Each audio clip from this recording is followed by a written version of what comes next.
జయ జయ హే తెలంగాణ రాష్ట్ర గీతంగా ఆమోదించారు సీఎం రేవంత్ రెడ్డి.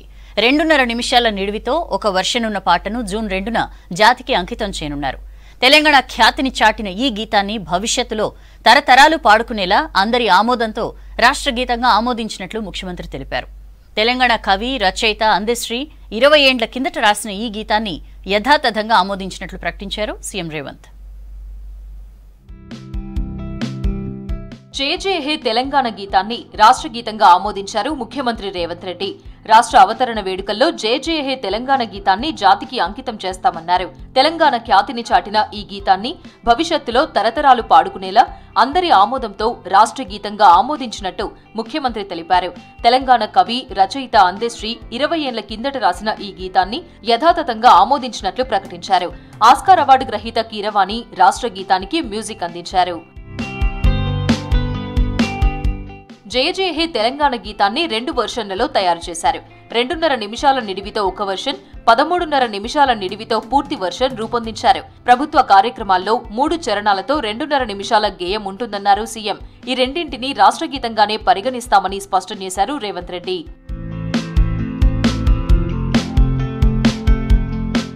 రాష్ట్ర రాజముద్రపై ఇంకా సంప్రదింపులు జరుగుతున్నాయన్నారు ముఖ్యమంత్రి. రాష్ట్రంలోని వివిధ ప్రాంతాల కళాకారుల నుంచి దాదాపు 500 నమూనాలు వచ్చాయన్నారు. నమూనాలన్నీ ఇంకా చర్చల దశలోనే ఉన్నాయని, చిహ్నానికి సంబంధించిన తుది రూపమేదీ ఇంకా ఖరారు కాలేదని స్పష్టం చేశారు. తెలంగాణ తల్లి విగ్రహానికి సంబంధించి కూడా తుది నిర్ణయమేదీ జరగలేదని, కళాకారులు వివిధ నమూనాలు తయారు చేస్తున్నట్లు చెప్పారు. కొత్త చిహ్నం తెలంగాణ తల్లి విగ్రహాలకు సంబంధించి అపోహలు, తప్పుడు ప్రచారాలకు తావు లేకుండా అసెంబ్లీలో చర్చించి నిర్ణయం తీసుకుంటామన్నారు. అందరికీ ఆమోదయోగ్యంగా ఉండేలా, తెలంగాణ ప్రతిష్టను ఇనుమడింపజేసేలా, భావితరాలకు స్ఫూర్తిదాయకంగా ఉండేలా తమ కార్యాచరణ ఉంటుందన్నారు ముఖ్యమంత్రి.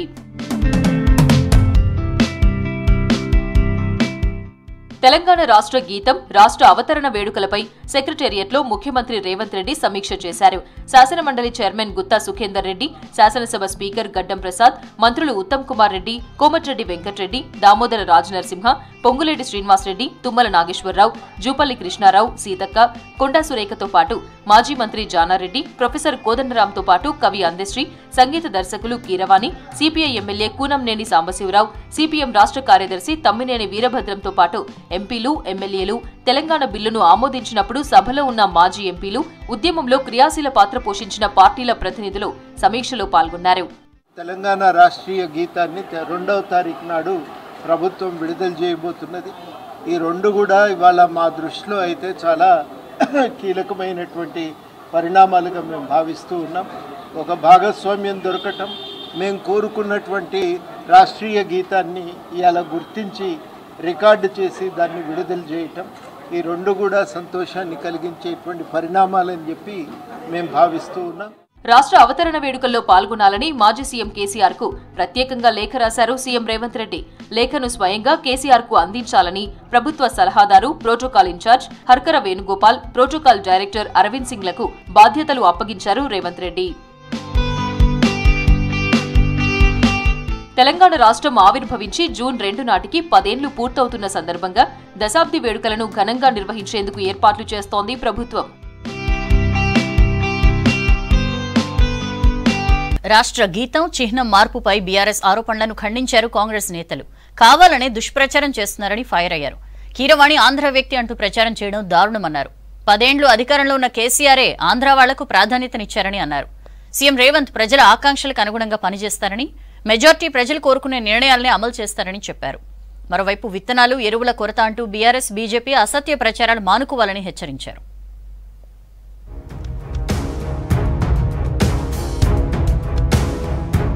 కేసీఆర్ కుటుంబ సభ్యులు ధర్నా చేస్తుంటే జనం నవ్వుకుంటున్నారని విమర్శించారు ఎమ్మెల్సీ మహేష్ కుమార్ గౌడ్. కల్వకుంట్ల ఫ్యామిలీ 10 ఏళ్లుగా రాష్ట్ర ప్రజల ధనాన్ని దోచుకుందన్నారు.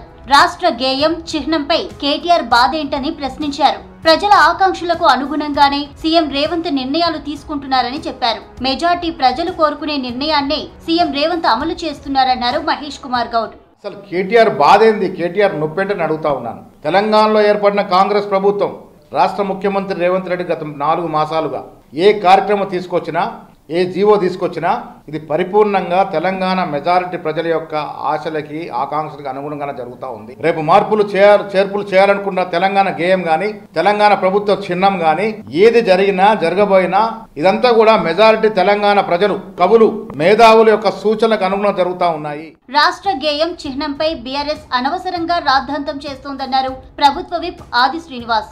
ఆస్కార్ అవార్డు గ్రహీత కీరవాణిని ఆంధ్ర వాడంటూ ప్రచారం చేయడం దారుణమన్నారు. గతంలో తెలంగాణకు సంబంధం లేనోళ్లను బ్రాండ్ అంబాసిడర్లను చేశారన్నారు. ప్రజలు కవులు కళాకారుల అభిప్రాయంతోనే ప్రభుత్వం రాష్ట్ర చిహ్నాన్ని రూపొందిస్తుందని తెలిపారు ఆది శ్రీనివాస్. తెలంగాణ గీతాన్ని రాష్ట్రీయ గీతంగా తెలంగాణ ఆవిర్భావ దినోత్సవం జూన్ 2న ప్రకటించడానికి గౌరవ ముఖ్యమంత్రి రేవంత్ రెడ్డి గారు ఒక నిర్ణయం తీసుకొని ఆ రచయిత కవికి అందశ్రీ గారికి స్వరకల్పన రూపకల్పన చేసే బాధ్యతనిస్తే ఆస్కార్ అవార్డు గ్రహీత కీరవాణి గారికి కవులకు కళలకు ఎల్లలుంటాయని చెప్పిన మాటను అనేక సందర్భాలలో వీళ్ళ పరిపాలనలో కేసీఆర్ గారు ఆంధ్ర వాళ్ళ కాలికి ముళ్ళు గుచ్చుకుంటే పంటితో తీస్తానప్పుడు ఈ సోయి గుర్తుకు రాలేదని అడుగుతుంది. తెలంగాణ చిహ్నం మార్పుపై బీఆర్ఎస్ నాయకులు తప్పుడు ప్రచారం చేస్తున్నారని మండిపడ్డారు ప్రభుత్వ విప్ అడ్లూరి లక్ష్మణ్ కుమార్. పార్లమెంటు ఎన్నికల ఫలితాల తర్వాత బీఆర్ఎస్ తెలంగాణలో గల్లంతు కావడం ఖాయమన్నారు. బీఆర్ఎస్ 10 ఏళ్ల పాలనలో పేద ప్రజలకు చేసిందేమీ లేదన్నారు. ప్రజలకు దగ్గర అయ్యేందుకే తెలంగాణ చిహ్నం మార్చుతున్నామని తెలిపారు అడ్లూరి. ప్రజా ఉద్యమం 10 సంవత్సరాలు రాజ్యం అప్పచెప్పినాం. ఏం చేస్తున్నాయన్నా 10 సంవత్సరాలు? ఎవరైనా పేదవాళ్ళకు సంబంధించినటువంటి తెలంగాణ ప్రభుత్వంలో మేమున్నాం. ఒక కేటీఆర్ గా మంత్రిగా నేనున్నా, కేసీఆర్ గా ముఖ్యమంత్రిగా నేనున్నా అని చెప్పి ఆ 10 సంవత్సరాలు ఉన్నటువంటి బీఆర్ఎస్ టీఆర్ఎస్ ప్రభుత్వం పేదవాళ్ళకు సంబంధించినటువంటి ఏ ఒక్క మంచి పని చేసినో చెప్పమని వాళ్ళు చెప్పిన మాట. దళితులకు 3 ఎకరాల భూమి ఇచ్చుడు కానీ, పేదవాళ్ళకి డబుల్ బెడ్రూమ్ ఇల్లు కట్టి ఇచ్చుడు కానీ, మా గౌడ కులస్తులు ఇంత ఎండ ఉంది, ఆ ఎండకు మొత్తం చెట్లు మొత్తం గాలిపోయినాయి. ఎవరు వచ్చి మాట్లాడిన ప్రతిపక్ష పార్టీ నాయకులు కూడా వచ్చి మాట్లాడుతున్నారా? విత్తనాలు ఎరువుల కొరత అంటూ బీఆర్ఎస్ బీజేపీ తప్పుడు ప్రచారం చేస్తుందని మండిపడ్డారు కిసాన్ కాంగ్రెస్ జాతీయ ఉపాధ్యక్షులు కోదండరెడ్డి. అన్నదాతల సాగుకు అవసరమైన పత్తి విత్తనాలు ఎరువులు అందుబాటులో ఉన్నాయని తెలిపారు. రైతులు ఆందోళన చెందాల్సిన అవసరం లేదన్నారు. తెలంగాణ చిహ్నం గీతం మార్పుపై ప్రతిపక్ష నేతలు రాజకీయం చేయడం సరికాదన్నారు కోదండరెడ్డి. రైతులు పడిగాపులు కాస్తున్నట్టుగా చిత్రీకరించి కృత్రిమంగా ఈ కార్యక్రమాలన్నీ చేస్తున్నారు. ఇది రైతులను ఒక విధంగా ఆందోళనకు గురి చేయడానికి వాళ్ళు చేస్తున్న పనులు. పాపం అమాయకులు రైతులు, నిజంగానే దొరకవేమో అనే ఆలోచన వాళ్లకు ఉంటది. దానికి ఒక ప్రతిపక్ష పార్టీగా అన్ని వివరాలు తెలుసుకొని వాళ్లకు సహాయపడే విధంగా ఉండాల్సింది పోయి రాజకీయం చేసుకుంటున్నారు. ఇక ఐటీ శాఖ మంత్రి దుద్దిల్ల శ్రీధర్ బాబు జన్మదిన వేడుకలు ఘనంగా జరిగాయి. గాంధీ భవన్ తో పాటు జిల్లాల్లో కార్యకర్తలు అభిమానులు కేక్ కట్ చేసి సంబురాలు చేసుకున్నారు. కరీంనగర్, జగిత్యాల, జయశంకర్ భూపాలపల్లి జిల్లాల్లో సేవా కార్యక్రమాల్లో పాల్గొన్నారు. రక్తదానం చేశారు. వృద్ధాశ్రమాలు, అనాథాశ్రమాల్లో స్వీట్లు, పండ్లు, పేద మహిళలకు చీరలు పంపిణీ చేశారు.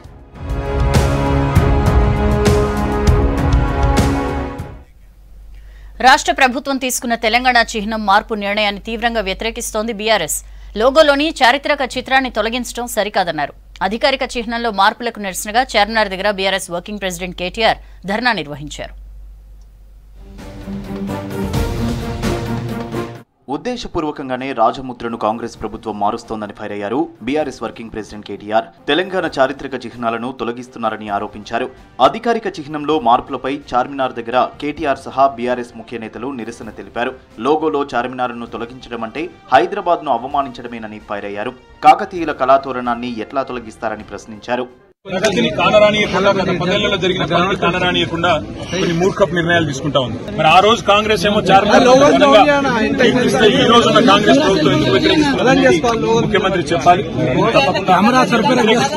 చేసిన కార్యక్రమాలు కూడా చేపడతామని చెప్పి కూడా తెలియజేస్తూ ప్రభుత్వం ఇప్పటికైనా మూర్ఖపు వైఖరి మానుకోవాలని చెప్పి కూడా నేషనల్ హెల్త్ మిషన్ ఉద్యోగులకు తక్షణమే పెండింగ్ జీతాలు చెల్లించాలని డిమాండ్ చేశారు మాజీ మంత్రి హరీష్ రావు. కాంట్రాక్ట్ అవుట్సోర్సింగ్ ఉద్యోగులకు కాంగ్రెస్ ప్రభుత్వం 3 నెలలుగా జీతాలు చెల్లించకపోవడం బాధాకరమన్నారు.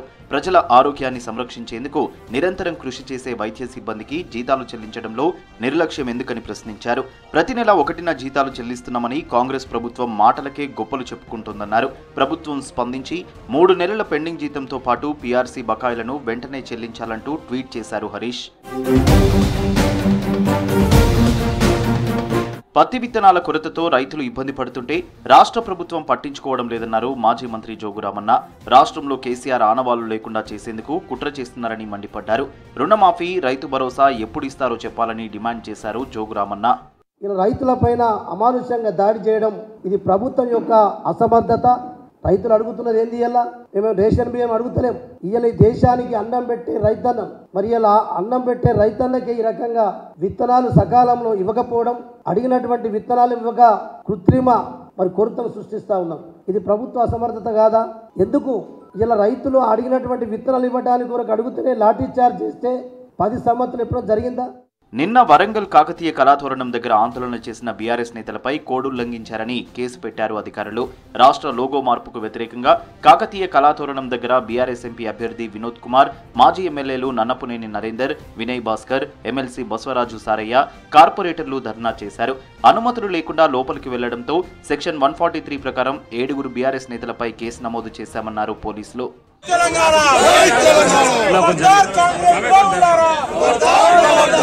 అధికార కాంగ్రెస్ రాష్ట్ర చిహ్నం మార్పుకు నిర్ణయం తీసుకుంటే బీఆర్ఎస్ నేతలు న్యాయ పోరాటం చేస్తామని హెచ్చరించారు. నైరుతి రుతుపవనాలు కేరళం తాకాయి. రేపు ఉత్తర కేరళలో ప్రవేశించనున్నాయి. June 6న తెలంగాణలోకి entry ఇవ్వనున్నాయి. రుతుపవనాల కదలికల ప్రభావంతో రాష్ట్రంలో వానలు పడే ఛాన్స్ ఉందన్నారు అధికారులు. రేపటి నుంచి 3 రోజుల పాటు రెయిన్ అలర్ట్ ప్రకటించారు. కొన్ని జిల్లాలకు ఎల్లో అలర్ట్ జారీ చేశారు. మరోవైపు ఇవాళ సిటీతో పాటు జిల్లాల్లో ఎండలు దంచుకొట్టాయి. రోహిణి కార్తె ప్రభావంతో రాష్ట్రంలో పగటి ఉష్ణోగ్రతలు పెరిగాయి.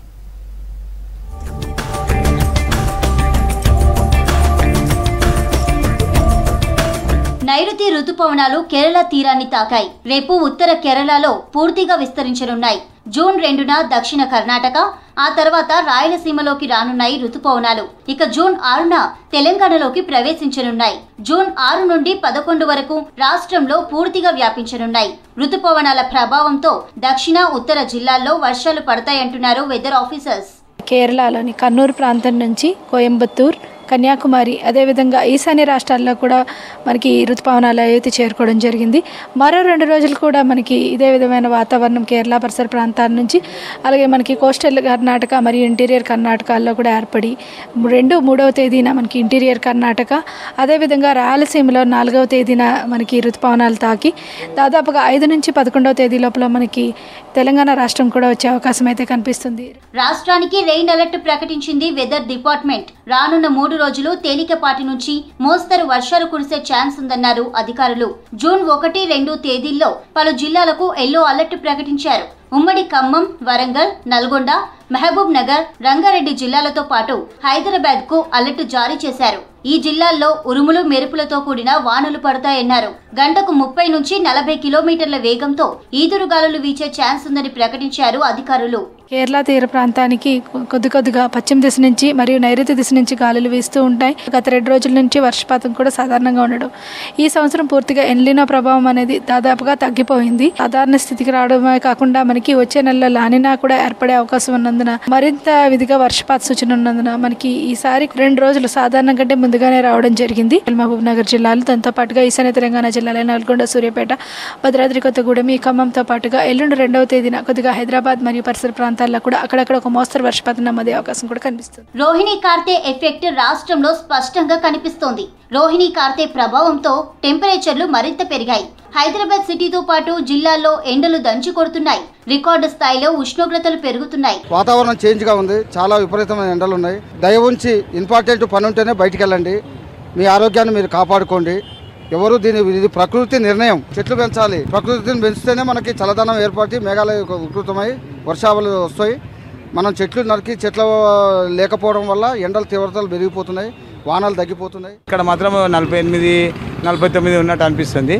ఈ రోడ్డు మీద కూడా పబ్లిక్ లేరు. అక్కడ అంటే కూడా అక్కడికన్నా ఎక్కువ ఉన్నది ఇక్కడ కంపేర్ టు హైదరాబాద్. ఇక్కడ కరీంనగర్లో టౌన్లో ఎక్కువ ఉన్నదండి. ఎండలు ఉన్నాయి, బాగా తీవ్రతగా ఉన్నాయి. పగటి ఉష్ణోగ్రతలు పెరగడంతో ఇళ్లకే పరిమితమయ్యారు జనం. దీంతో రోడ్లన్నీ నిర్మానుష్యంగా మారాయి. ఇక ఈ నెల 25న ప్రారంభమైన రోహిణి కార్తె జూన్ 8 వరకు ఉండనుంది. దారుణంగా ఉందండి ఎండలు. అసలు బయటికి వెళ్ళేది కావట్లేదు. మొత్తం మీద ఇంకా తప్పక వెళ్లాల్సి వస్తుంది ఇంట్లో పనులకు, లేకపోతే బయటకు వచ్చేది లేదు. ఈవినింగ్ 6 తర్వాత కూడా చాలా వేడిగాలు వస్తుంది. గ్లోబల్ వార్మింగ్తో పాటుగా మనకి గ్రీనరీ కూడా మెయింటైన్ చేయాల్సి వస్తుంది. ఈ కాలనీస్లో కూడా గ్రీనరీ మెయింటైన్ చేస్తే మనకి టెంపరేచర్ తగ్గే అవకాశం ఉంది. నెల మొన్న 15 రోజుల క్రితం 46 డిగ్రీలు ఉన్నది, ఇప్పుడు కూడా 43, 44 ఇప్పటిదాకా ఉన్నది. రోహిణి కార్తీ అంటే ఇంకెంకే విపరీతం ఉన్నది.